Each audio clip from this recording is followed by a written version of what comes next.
Hey,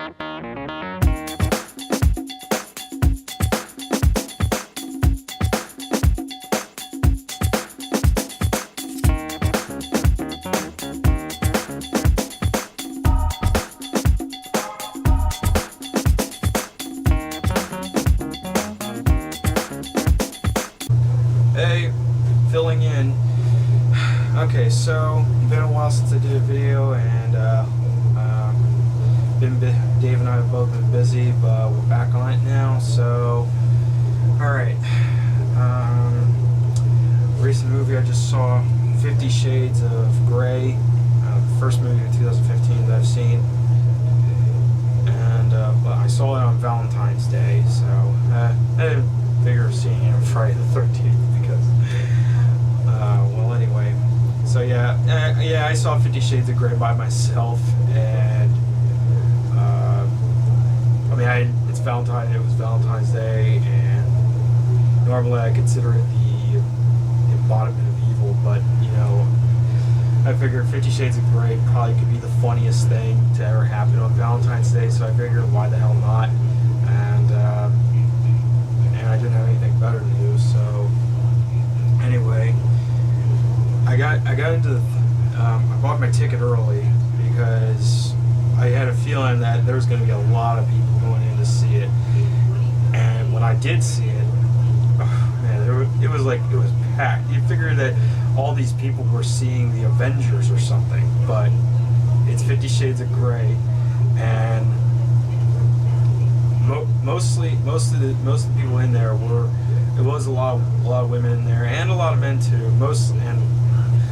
I was actually sitting next to a married couple. Luckily, nothing weird happened there, but yeah. So I read the book. I read the 50 Shades of Grey book, and well, I wouldn't call it the worst thing I ever read, but it's not that great, and it's just really just two idiots doing stupid things in a stupid relationship. It's just all really contrived. Really, it tries to attempt to be erotic or romantic or something, a mix between both, but really it's just plain stupid. I really could not get into it. I really could not believe into something like that. And the whole thing is Twilight fan fiction. It's Twilight fan fiction. That's simply what it is. 50 Shades of Grey is Twilight fan fiction. Nothing more, nothing less, okay? It's not the next great erotic romance. It's nothing groundbreaking. It's nothing endearing. It's just Twilight fan fiction. And somehow, this thing became an actual book. And this book became a movie. And now it's going to be a series of movies. And if they do a 2-part movie of the third book, I'm sorry, I just can't take 50 Shades of Grey seriously. I don't really understand how anyone could take 50 Shades of Grey seriously. But anyway, yeah. So yeah, I went and saw the movie by myself, and you know, the movie, it was almost about as how I would expect it to be, but yet it was also a little bit worse than what I would expect. Not too much worse, but again, I guess it was trying its best to make something good out of something that was already bad to begin with. Yeah, the dialogue in that movie, I will say the dialogue, the way they talk, it's a little bit more believable than in the book, if that makes any sense. It's like the characters and the actors and the people involved, they're aware of what they're doing. They're aware of what they're putting into film. And they're trying to make it, I don't know, I guess slightly self-aware. And there's all these awkward moments between the two, like I don't know, like the interview scene, you know, when Anastasia Steele and Christian Grey first meet. There's that awkward conversation, and like she's there to interview him, but she's not really a journalist. She's not a writer. She's just doing it for her roommate. And of course, me and other people me and a couple other people I've heard spout out their opinions. They're like, okay, if you're not a journalist and your friend's a journalist, why are you doing this at all? I mean, couldn't she get another journalist friend? And then somehow, through this awkward conversation, an attraction develops between two. And yeah, they try to do foreshadowing with the whole elevator thing when Anna and Christian say their names as they leave and the elevator door closes. Woo! Yay! And then, yeah, and Christian is like, oh, I mean, I'm not saying Jamie Dornan does a bad job. He actually does a pretty good job acting out this character, but the character is still bad. And Christian is just like really one of the ultimate creepers. I wouldn't say he's like the ultimate creeper, but because he's a million, billion, trillion, gajillionaire, he can do basically whatever he wants. He can roam around the city without anyone noticing him, or really if they did notice him, they wouldn't really care and wouldn't bug him and wouldn't take pictures of him. And he could just go wherever he wants, and he stalks her, continuously stalks her, emails her, calls her, and she calls him, and they're like doing this. It's like this stupid back and forth, semi half-assed romantic banter. It really is bad, but it's laughably bad. I mean, I laughed, and even people in the theater laughed. It was really, it's bad, but it's hilariously bad. And again, it's slightly self-aware that it's bad, and it just has fun with it, I guess, and more power to it. But, okay, and yeah, the sex scenes. Yeah, of course, the sex scenes. I mean, the book, of course, 50 Shades of Grey has a lot of sex. I mean, it's Twilight fan fiction, and it has sex, lots of sex. But, you know, as far as the sex scenes go, as far as the eroticism goes in this thing, it's really tame, okay? I mean, okay, you'll see Dakota Johnson's boobs. You might catch a glimpse of her, you know, her hoo-ha. As far as Christian goes, you'll just see a couple glances of his butt. And when the actual sex happens, it's not really that long. It's just like 5-10 seconds. I mean, almost every sex scene is pretty short and abrupt. It's not really that erotic. I mean, I kind of thought that the way that the book is, I mean, it's really, there's a lot of sex. There's a lot of graphic sex content in there. And you figured that with this movie, it would have been it would have taken advantage of that. When this movie was being made, I thought that it could have been something like, you know, Caligula or Showgirls or Basic Instinct. You know, a lot of nudity, a lot of sex, a lot of racy content, you know, that kind of stuff. But it's just really, really tame, and it's boring.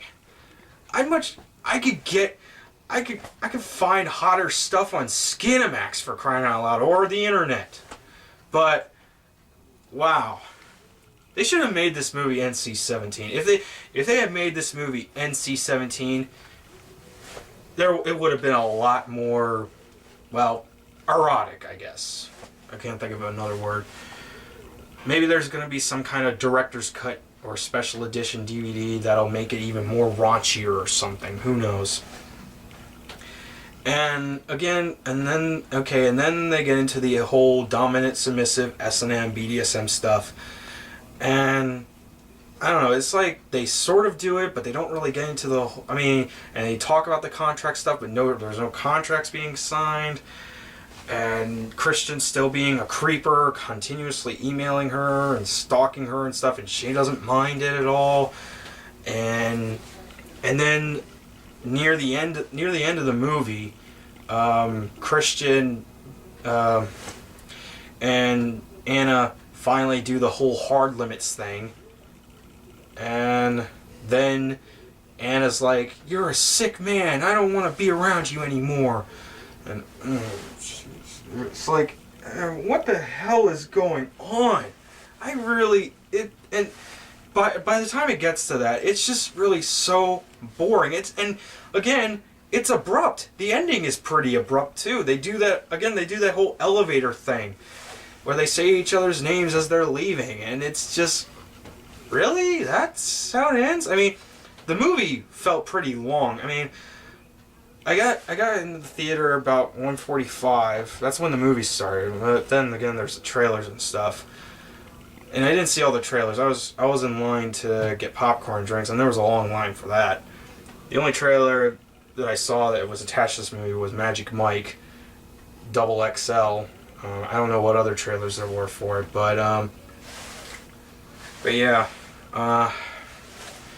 it was just, this movie was just really boring, and that is something. That is some for something like 50 Shades of Grey. It is just really boring, and you know, there's something I gotta say.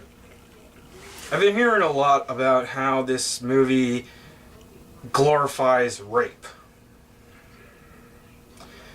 Okay, I'm not an expert on the subject, okay? But I don't think it really... But honestly, I really don't think that 50 Shades glorifies rape. For one, Anna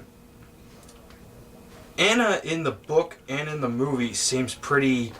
She's not really saying no, she's just really like... I don't know how to put it. I guess it's more like Anna is just being a curious... She's a curious individual, and she wants to explore her boundaries, I guess. And Christian is able to do that with her. Christian is able to help her with that.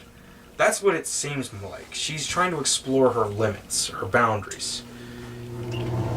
And the whole thing is really just a stupid relationship between two stupid characters in a stupid story. They just do really idiotic things. And honestly, the movie is trying to showcase how, the movie and the book, in my opinion, it just showcases, it's trying to showcase that, it doesn't matter if he beats you or does weird shit with you or continuously stalks you, checks out your phone and email, buys you a car and gets rid of your old one and all that crap. No. As long as he's handsome and has a lot of money, yeah, that makes up for it. It doesn't matter if he's a nice guy and works hard and tries his best to impress you and everything. And he respects your boundaries and stuff and is always nice to you and everything. I mean, yeah, those nice guys, nah, don't give them a chance, nah. No. Go with the psychos. Go with the ones with a lot of money and good looks, but have really fucked up methods and ideas that they do. Seriously, who the hell would find Christian? I don't think anyone in their right fucking mind would find Christian Grey to be the ideal romantic guy.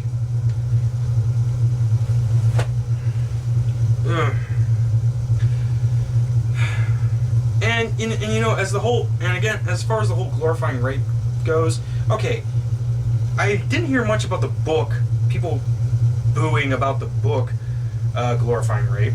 And as far as other adaptations of 50 Shades of Grey go, let's see, what other stuff has there been? There's been merchandise like handcuffs and what do you call those things that you put over your eyes as you sleep? No, not a blindfold. It's like sleeping mask. Sleeping mask. Yeah, sleeping masks, and even a freaking teddy bear in a suit, or the XXX porno adaptation, or a friggin' musical. Yeah, do you hear anybody booing against them for glorifying rape? I don't think so. So why is this? I think it's because that it's being released to the general public and people are just picking at it for being an easy target.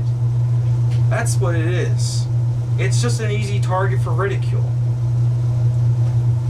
I will say that as far as positive things go for this movie, it was pretty well shot.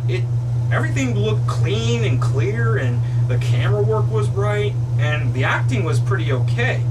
The writing, well, again, it was trying to make the best out of shit material anyway. So, and yeah, writing, directing, acting, they were all pretty okay, and cinematography, camera work, it's all pretty good.